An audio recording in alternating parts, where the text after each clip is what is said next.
আসসালামু আলাইকুম গাইস, আজকে আমি আপনাদেরকে একটা ভ্যানিলা কেক ডেকোরেশন করে দেখাবো। আর আজকের এই ভিডিওতে কেক তৈরি দেখাবো না, কিভাবে আপনারা পারফেক্ট ভ্যানিলা স্পঞ্জ কেক তৈরি করতে পারবেন তার একটা ভিডিও আমার চ্যানেলে আছে, লিঙ্কটা ডিসক্রিপশন বক্সে দেওয়া থাকবে, আপনারা দেখে নেবেন। আমি একটা কেক আগে থেকে তৈরি করে রেখে প্লাস্টিক র্যাপার দিয়ে র্যাপ করে রেখে দিয়েছিলাম।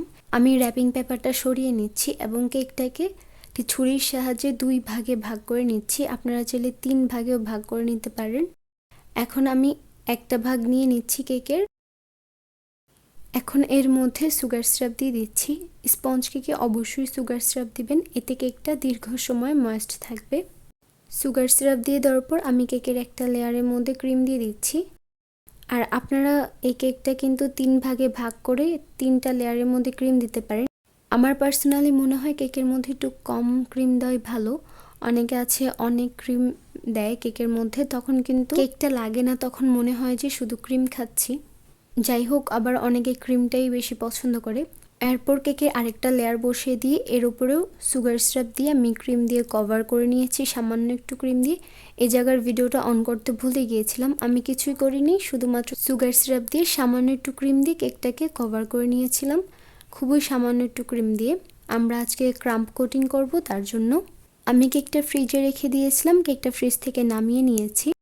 আর যাদের কেকের মধ্যে ডেকোরেশন করার পর গুঁড়ি গুঁড়ি ভাব উঠে আসে, তারা এই ক্রাম্প কোটিং করবেন, দেখবেন আর কেকের মধ্যে গুঁড়ি গুঁড়ি ভাব আসবে না। একটি পাইপিং ব্যাগের মধ্যে ক্রিম নিয়ে নিলাম, আর এই পাইপিং ব্যাগের সাহায্যে কেকের চারপাশে ক্রিম লাগিয়ে নিচ্ছি। এইভাবে পাইপিং ব্যাগের মধ্যে ক্রিম নিয়ে তারপর ডেকোরেশন করবেন, তাতে কিন্তু ক্রিমও কম লাগবে, ক্রিম অত ওয়েস্ট হবে না এবং সহজেই কিন্তু আপনার কেকের মধ্যে একটি ফিনিশিং নিয়ে আসতে পারবেন।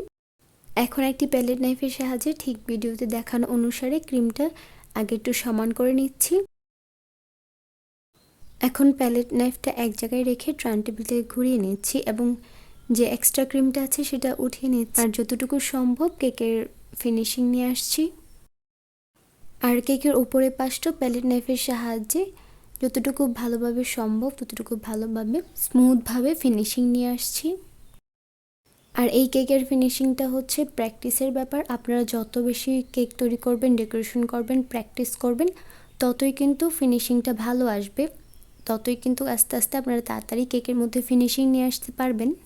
আমি ক্রিম দিয়ে কেকটা কভার করে নিয়েছি। এখন আমি কেকের উপরে ফ্লাওয়ার্স তৈরি করব।